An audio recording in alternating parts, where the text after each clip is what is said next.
信唔信有神？信，我咪神。神都係人嚟啫，能夠把握自己條命，佢咪神。有時有啲嘢未必可以把握到，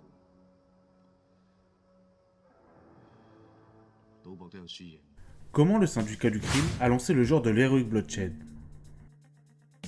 Le terme est inventé à la fin des années 80 pour décrire les œuvres de John Woo qui cartonnent alors au box-office. Le premier film de l'heroic bloodshed est l'incontournable Le syndicat du crime sorti en 1986. Qui dit genre, dit code, et ils sont très spécifiques. Beaucoup de fusillades, de gangsters, de sang et d'action.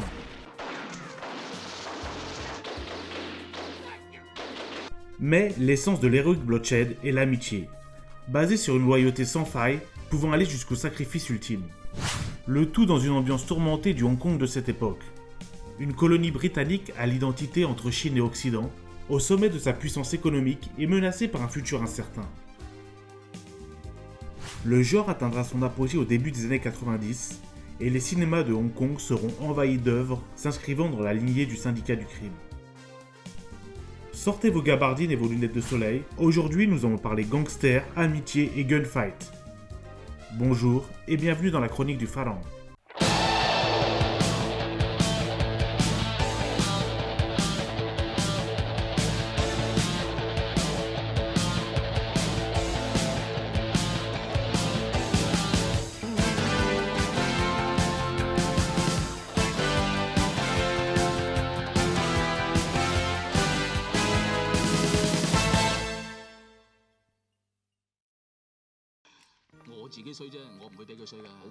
À Hong Kong, les gangsters Ho et Mark sont les meilleurs amis du monde.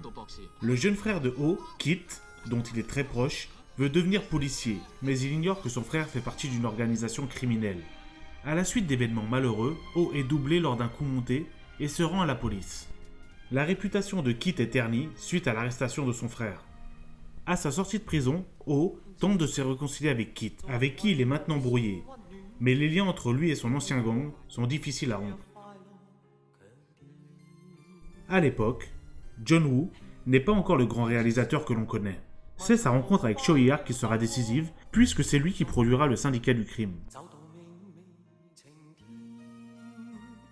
Avant d'incarner l'icône du cinéma hongkongais, Chow Yun-fat eut un début de carrière modeste, enchaînant les échecs. On le surnomme alors la poisse du box-office. C'est avec le syndicat du crime qu'il obtient la consécration. Il y interprète Mark, le frère de sang de Ho. Au début des années 80, la carrière de Tai Leung commence à décliner. C'est John Woo qui le remettra sur le devant de la scène en le faisant interpréter Ho. Quant à Leslie Cheung, il n'est encore qu'un jeune chanteur, n'ayant eu qu'un seul rôle notable.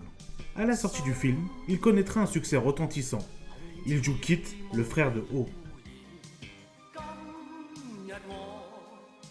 La première chose qui frappe dans le syndicat du crime et dans l'heroic bloodshed en règle générale, c'est le côté mélodramatique. Le genre ne donne pas dans la subtilité.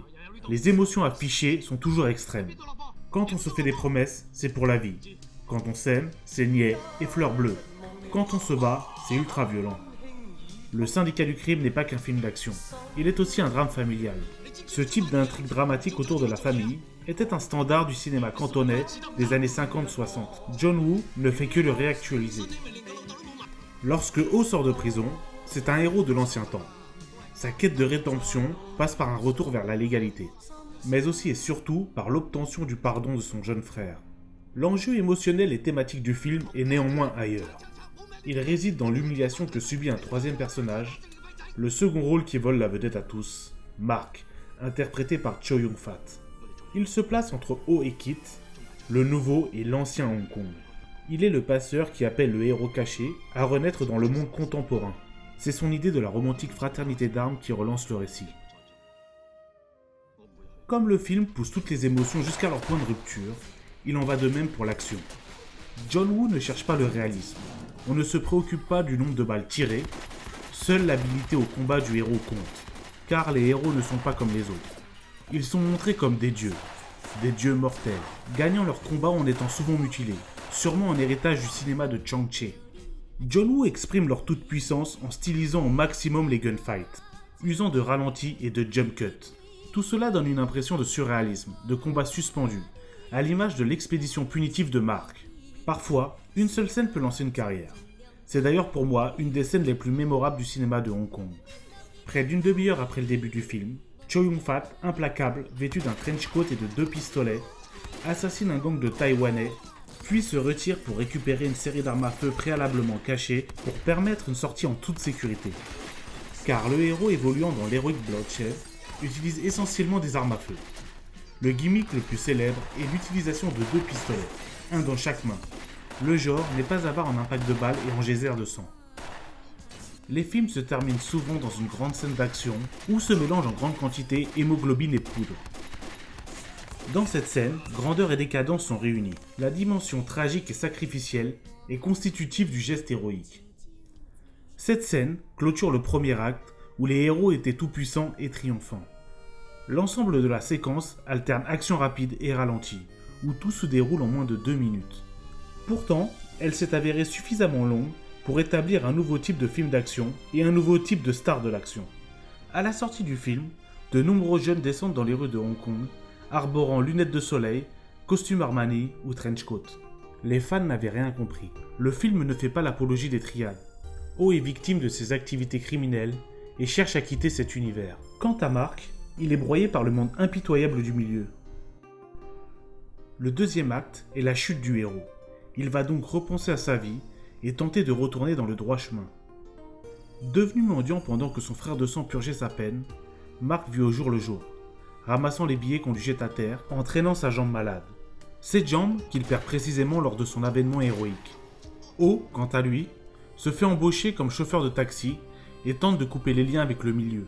Kit ne veut plus parler à son frère et se voit refuser une promotion à cause de lui. Le troisième acte est la vengeance conduisant à la rédemption, où nos 3 protagonistes vont faire face à l'homme qui leur a tout pris. Cette structure narrative en 3 actes sera reprise par tous les réalisateurs s'essayant à l'Heroic Bloodshed. Le Syndicat du Crime est un équilibre parfait de tous les ingrédients du genre. Des gunfights réglés au millimètre près, des acteurs charismatiques aux poses héroïques et les sentiments des protagonistes poussés à l'extrême. Mais cet équilibre est fragile. Dès sa suite, John Woo sera dans la surenchère, avec des scènes d'action étirées au maximum et un scénario mal ficelé. La raison de cette rupture de ton avec l'opus précédent est connue. John Woo a réalisé ce second opus à contre-cœur. Cependant, j'aime beaucoup cette suite, et paradoxalement, j'adore le final ultra violent. Avec le Syndicat du Crime 2, John Woo légitimera toutes les imitations qui mettront en scène des scénarios bancals, des acteurs avec un jeu, disons, discutable, et des scènes d'action sans réel intérêt narratif. Si l'instigateur du genre le fait, pourquoi les autres ne le feraient-ils pas aussi? Il remettra tout le monde d'accord avec The Killer, sorti en 1989. Le Syndicat du Crime, œuvre phare des années 80, a relégué John Woo, Chow Yun-fat et Leslie Cheung au rang de stars. Le film a souvent été parodié, notamment par Wong Jin, au passage, qui est un de mes réalisateurs préférés.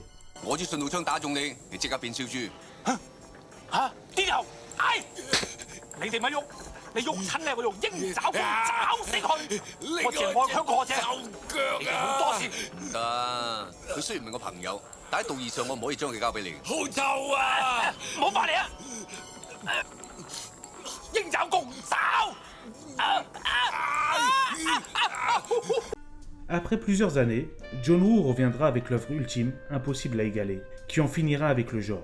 Je parle bien sûr d'À toute épreuve dont nous parlerons la semaine prochaine.